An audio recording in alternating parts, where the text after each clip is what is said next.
Good morning students. You all are welcome to my class syllabus guidance. Today's our topic is order of reactions. ये जो है kinetics chemical kinetics का एक part है, एक topic है। तो ऑर्डर ऑफ रिएक्शंस को बोलते हैं अभिक्रिया की कोटि।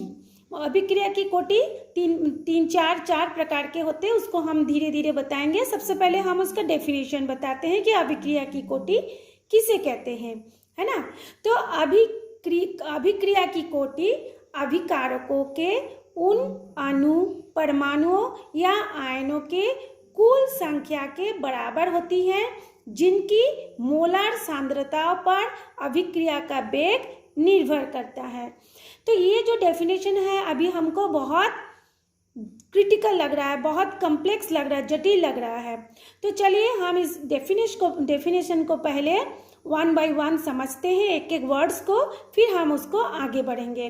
तो देखिए इसमें दो शब्द आया है, एक तो हो गया आपका अणु परमाणु और एक हो गया अणु परमाणुओं की संख्या, दूसरा हो गया मोलार सांद्रता।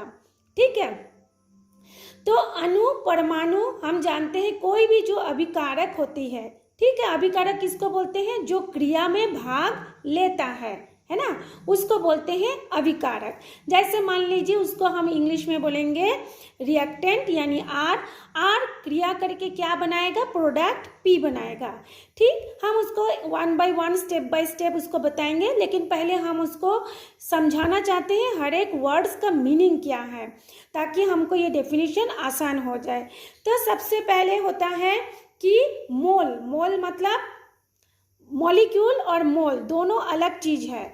मॉलिक्यूल का मतलब होता है अणु, है ना। मॉलिक्यूल का मतलब होता है अणु। कैसा अणु? जैसे मान लीजिए हम लोग पानी का सूत्र क्या है? H2O है।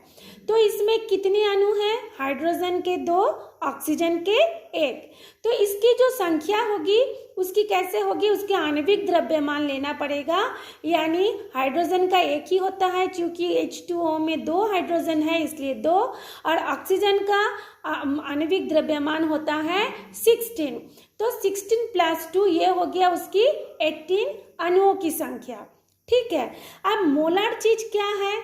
मोल होता है, जैसे एक मोल बराबर हम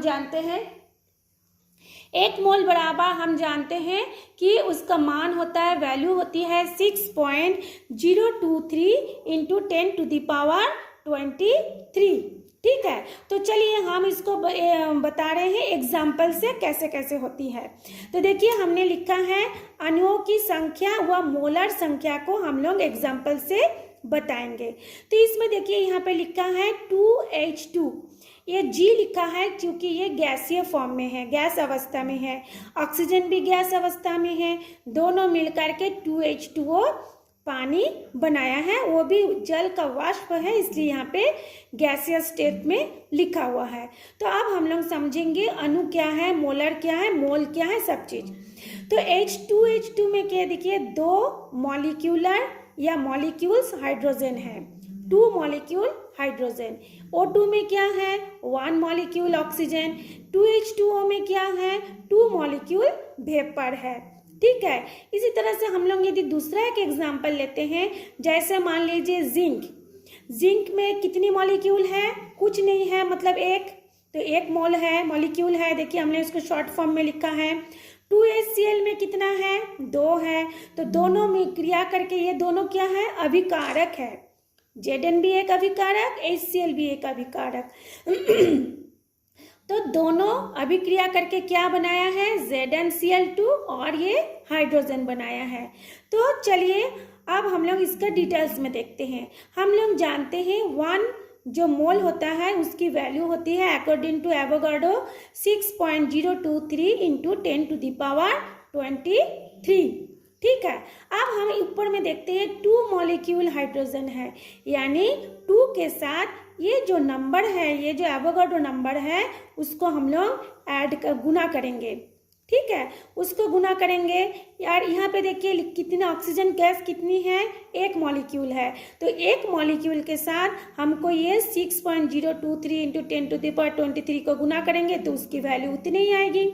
फिर इसमें देखिए 2H2O है, इसके साथ इस 2 के साथ 6.023 10⁻23 को मल्टीप्लाई करेंगे, है ना, वो होती है उसकी मोल, है ना।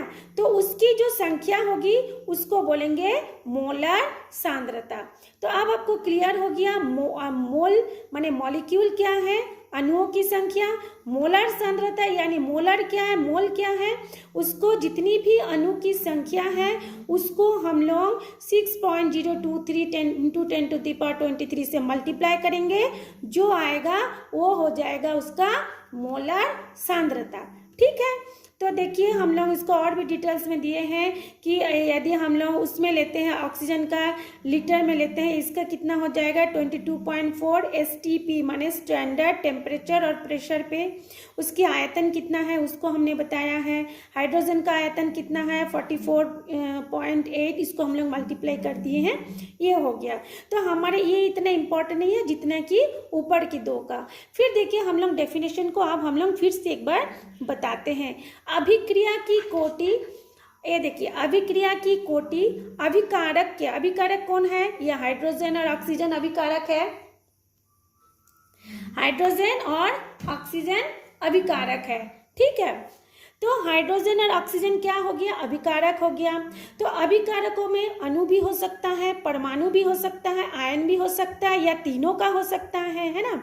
तो उनके कुल संख्या के बराबर होती है जिनकी मोलर सांद्रता, मोलर सांद्रता क्या है अभी हमने आपको बताया है। मोलर सांद्रता ये जो है, मोलर को हम लोग इसको मल्टीप्लाई किए हैं, ये हो गया उसकी मोलर सांद्रता पर अभिक्रिया का वेग निर्भर करता है। वेग माने उसकी दर यानी गति यानी रेट, मतलब वो कितनी समय पे कितनी अणु वियोजित होगा या उसकी सांद्रता कम होकर के कितनी संख्या में वो प्रोडक्ट बनाएगा, उसकी वेग क्या होगी, मतलब कितने समय पे कितना प्रोडक्ट बनेगा, अभिक्रिया कितनी सांद्रता कमी होगी, उसको बोलते हैं वेग। ठीक है, तो उसको हम धीरे धीरे 1 बाय 1 सब बताते हैं। तो ये हो गया आपका अभिक्रिया की कोटि का डेफिनेशन। एग्जाम में आता है अभिक्रिया की कोटि किसे कहते हैं, तो आपको सिर्फ डेफिनेशन बताना है, आपको इतना एग्जाम्पल से नहीं समझाना है। लेकिन चूंकि आप लोगों के लिए एक नया टाइप का टॉपिक है तो उसको डिटेल्स में समझाने के लिए हमने इतना कुछ बताया, आपको सिर्फ डेफिनेशन बताना है। ठीक, ये हो गई अभिक्रिया की कोटि। उसके बाद देखिए अभिक्रिया की कोटि का एक और डेफिनेशन है। क्या डेफिनेशन है कि अभिक्रिया की कोटि उन घातों के योगफल के बराबर होती है जो दर समीकरण या दर नियमों में सांद्रण पदों के ऊपर लगाई जाती है।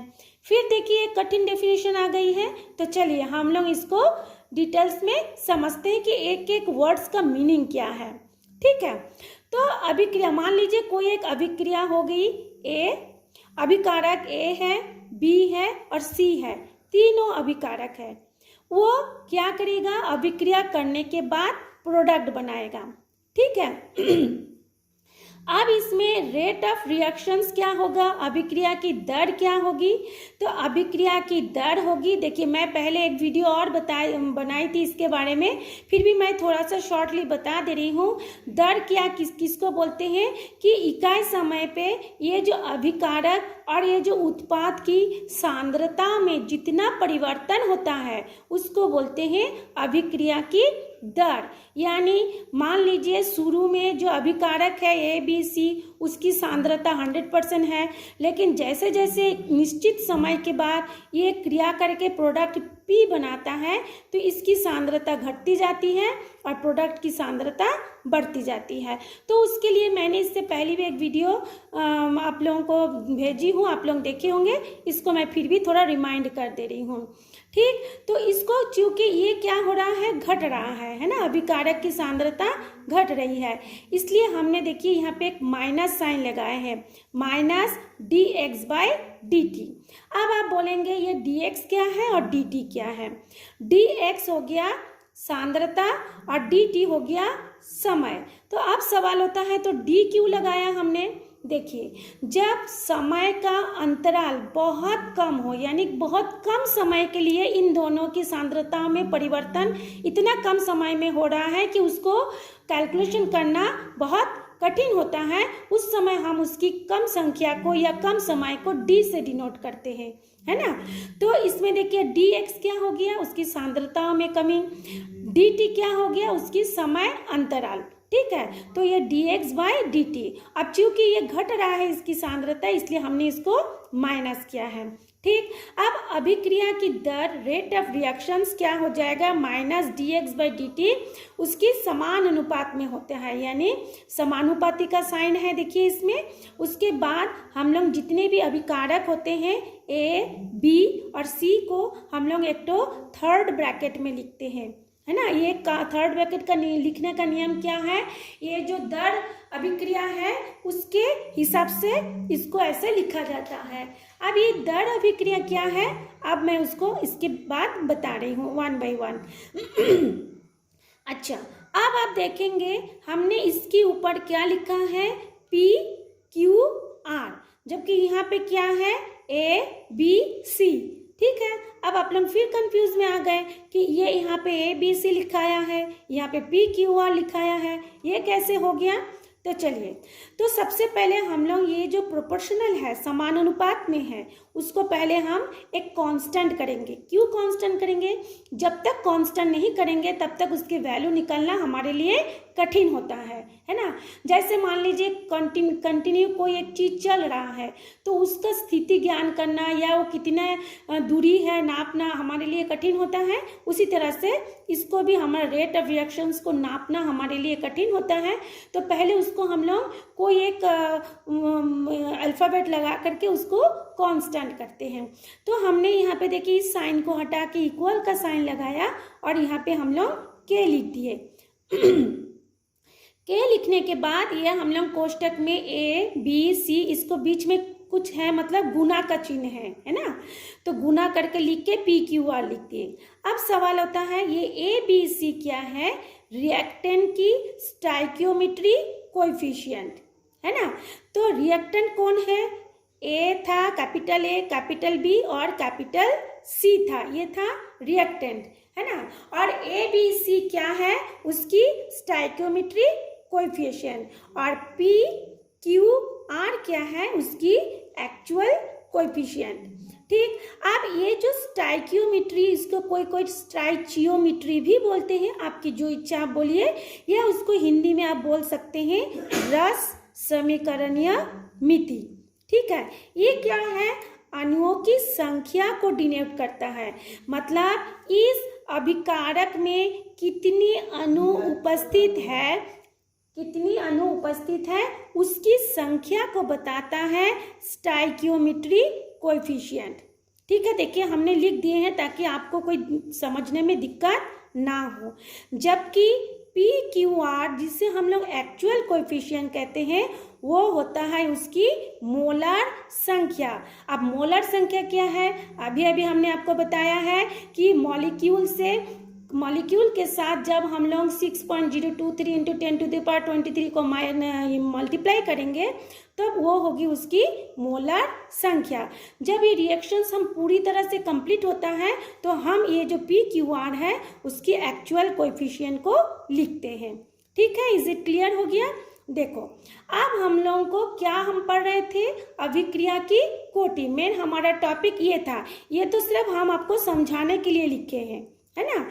तो अभिक्रिया की कोटि को हम कैसे निकालेंगे कि अभिक्रिया की कोटि कितना होगी? तो इसके ऊपर जो पी क्यू आर है उसको हम लोग ऐड करेंगे। तो पी क्यू आर की वैल्यू जितनी होगी उसको ऐड करने के बाद जितनी होगी अभिक्रिया की कोटि भी उतनी ही होगी। अब आप बोलोगे कि क्या हमेशा पी क्यू आर होगा? यहाँ पे तो आप 3 अभिकारक लिए हैं इसलिए 3। यदि 1 हो तो क्या होगा? 1 हो तो 1 ही लिखेंगे, 2 है तो दोनों को ऐड करेंगे, 3 है तो तीनों को ऐड करेंगे, कुछ नहीं है तो 0 होगा। ठीक है। तो देखिए अगर PQR को जोड़ने के बाद एक आता है तो वो होगा फर्स्ट ऑर्डर यानी प्रथम कोटि की अभिक्रिया। यदि इन तीनों को जोड़ने के बाद 2 आता है वो हो जाएगा सेकेंड ऑर्डर यानी द्वितीय कोटि, और यदि तीनों को जोड़ने के बाद 3 आता है तो उसको हम बोलेंगे तृतीय कोटि की अभिक्रिया, और यदि कुछ ना आए तो वो होगा शून्य कोटि की अभिक्रिया। ठीक है, तो चलिए अब हम लोग नेक्स्ट पे जाते हैं। हमने इसमें एक चीज हमने दिखाया था थर्ड कोष्टक करके, है ना, एक चीज बताया है कि इसको हम देखिए लिखा है थर्ड कोष्टक करके, अभिकारक के बीच में कुछ नहीं है, मतलब गुना का चिन्ह है। अब हम इसके बारे में डिटेल्स में जाते हैं कि ये क्या है, लेकिन ये इसके साथ वो परीक्षा में लिखना नहीं है, इसको मैं आपको समझा रही हूँ। ये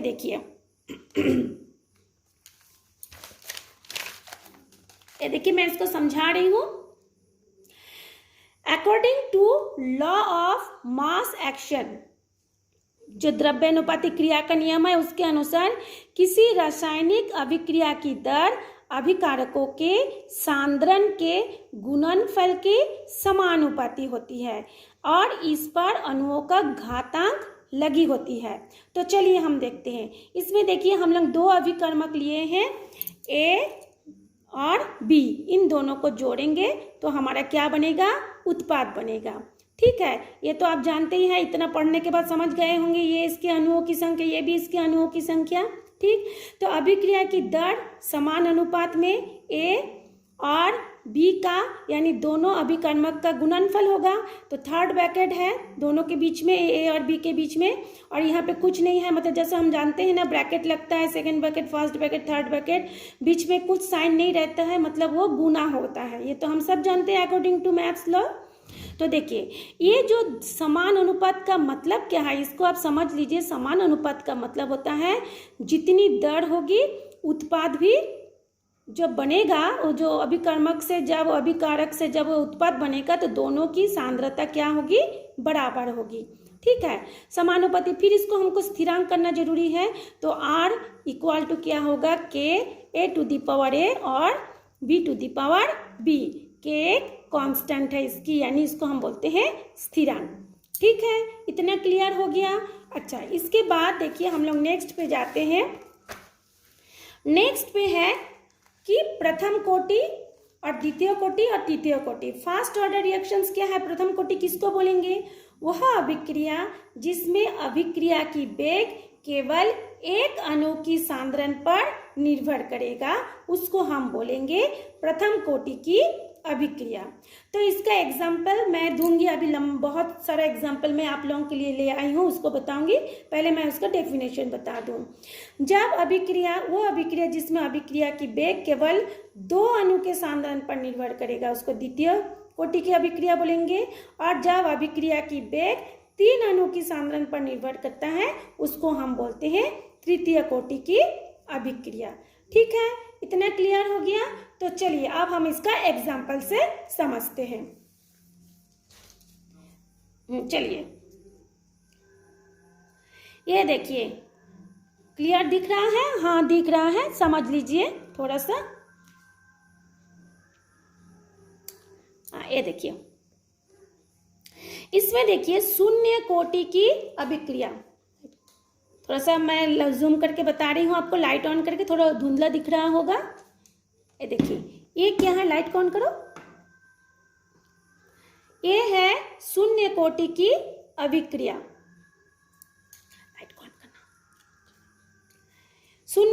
शून्य कोटि की अभिक्रिया में देखिए क्या है, हाइड्रोजन और हो गया आपका Cl2। हाँ, हाइड्रोजन और Cl2। तो हाइड्रोजन और Cl2 के बाद क्या बनता है, हम जानते हैं 2HCl बनता है। लेकिन इसमें देखिए बीच में एक तो लिखा है एरो के ऊपर सनलाइट, यानी सूरज की रोशनी। यानी क्या है, ये जो अभिक्रियाएं हो रही है, यदि हम हाइड्रोजन और क्लोरीन को मिलाएं और सनलाइट उस पर ना पड़े तो 2HCl बनेगा ही नहीं। यानी ये अभिक्रिया ये हाइड्रोजन और क्लोरीन की सांद्रता पर निर्भर नहीं करता है। यदि सनलाइट ना रहे, चाहे इनके बीच में कोई भी सांद्रता हो, HCl नहीं बनेगा। यानी वह अभिक्रिया जो अभिकारक की सांद्रता पर निर्भर नहीं करता है उसको कहते हैं शून्य कोटि की अभिक्रिया। देखिए यहाँ पे 0 लिखा है, दिख रहा है, देखिए यहाँ पे ना 0 लिखा है। थोड़ा सा मैं ऐसे करके दिखा रही हूँ, 1 मिनट। हाँ, ये देखिए 0 लिखा है ना। इसी तरह से देखिए NH3 है, NH3 प्लैटिनम उत्प्रेरक की उपस्थिति में क्रिया हो रही है, N2 और 3H2 बन रहा है। इसमें भी देखिए ये शून्य कोटि की अभिक्रिया है, ये शून्य कोटि की अभिक्रिया है। N2O है, ये भी प्लैटिनम की उपस्थिति में हो रही है, तो इसमें भी शून्य कोटि की अभिक्रिया है। और भी एग्जाम्पल है, आप लोग चाहे तो स्क्रीनशॉट लेके इसको जूम करके देख सकते हैं। चलिए अब हम लोग जाते हैं प्रथम कोटि की अभिक्रिया में। अभी अभी हमने बताया प्रथम कोटि की अभिक्रिया वो अभिक्रिया है जिसमें अभिक्रिया का वेग केवल एक अणु की सांद्रण पर निर्भर करता है। तो देखिए यहाँ पे हम लोग ये देखिए 2N2O5 है, इसमें क्या होता है, ये एक अणु है ना। तो एक अणु की सांद्रण पर निर्भर करके, यानी इसकी मात्रा जितनी अधिक होगी इसकी मात्रा भी उतना ही बनेगा। तो ये हो गया देखिए एक प्रथम कोटि की अभिक्रिया, ठीक है। उसके बाद देखिए ये हो गया, ये भी एक अणु की सांद्रता पर निर्भर करेगा, ये भी प्रथम कोटि, ये सारे प्रथम कोटि की अभिक्रिया। द्वितीय कोटि देखिए इसमें हाइड्रोजन है और ये हो गया I2, यानी इसमें ये जो 2HI बना है इन दो अणुओं के सांद्रता पर निर्भर करता है ना। इसलिए देखिए यहाँ पे क्या लिखा है KH2, ये द्रव्यानुपाती का साइन है H2 और I2। इसमें देखिए इसके कितने अभिक्रिया बनी है, 2। फिर यहाँ पे देखिए 2NO2, ये भी 2NO और O2। तो यहाँ पे देखिए इसके ऊपर में लिखा है ये कि दो अणुओं की सांद्रता पर निर्भर करे, देखिए इसमें लिखा है 2, तो O हो गया 2। फिर देखिए तृतीय कोटि की अभिक्रिया, देखिए 2NO प्लस O2 क्या बनता है, 2NO2 बना है ना। क्या बना है, इसमें बना है 2NO2, ठीक। तो 2NO2 इसमें देखिए, आप इसमें क्या आप बोलोगे कि कैसे मैडम यहाँ पे 3 कैसे होगा, 3 कैसे होगा। देखिए इसकी 2NO की संख्या कितनी है, 2, अणुओं की संख्या है 2। तो देखिए NO2 के ऊपर लिखा है, देखिए यहाँ पे उसकी घातांक में 2 लिखा है और ऑक्सीजन कितना है, कुछ नहीं है, मतलब 1। तो 2 और 1 को हम लोग मिला करके कितना हुआ, 3। आप लोगों का ये मैथ्स का रूल है कि ऊपर में जो घातांक है यदि वो गुना में रहता है तो उसको जोड़ा जाता है, ये घातांक का नियम है। तो 2 और ये 1 मिला के हो गया 3। सेम उसी तरह से देखिए 2NO प्लस Br2, इसमें कितना हो गया, हम लोग 2NO Br बनाए, इसको देखिए जो NO2 ऊपर में कितना लिखा है 2 और Br2 के ऊपर में कुछ नहीं है, मतलब 1। तो 2 और 1 को जोड़ेंगे तो ये हो गया हमारा 3, ठीक है। तो हम लोग सिर्फ अभी इतना ही तक पढ़ेंगे। तो ये हो गया हमारा प्रथम शून्य कोटि, प्रथम कोटि, द्वितीय कोटि और ये तृतीय कोटि का पढ़ाई। इसमें आप लोगों का एग्जाम में आएगा अभिक्रिया की कोटि किसे कहते हैं, उसका व्यंजक को लिखिए और उसका उदाहरण दीजिए। तो आप लोगों को उतना ही देना है, क्योंकि ये पार्ट थोड़ा सा बहुत से टॉपिक को मिला जुला के आंसर है, इसलिए मैंने इसको इतना डिटेल्स में समझाया, ठीक। तो आप लोगों को यदि समझ में आ गया हो तो एक लाइक कर दीजिएगा, और अगर अपने फ्रेंड का भी शुभचिंतक बनते हैं तो उनको भी इसको भेजिए, सेंड कीजिए। आप भी इसको सब्सक्राइब कीजिए जो नए पहली बार देख रहे हैं, ताकि मेरी और जो वीडियो है वो आप लोगों को मिल जाए। फिर thanks for watching me once again.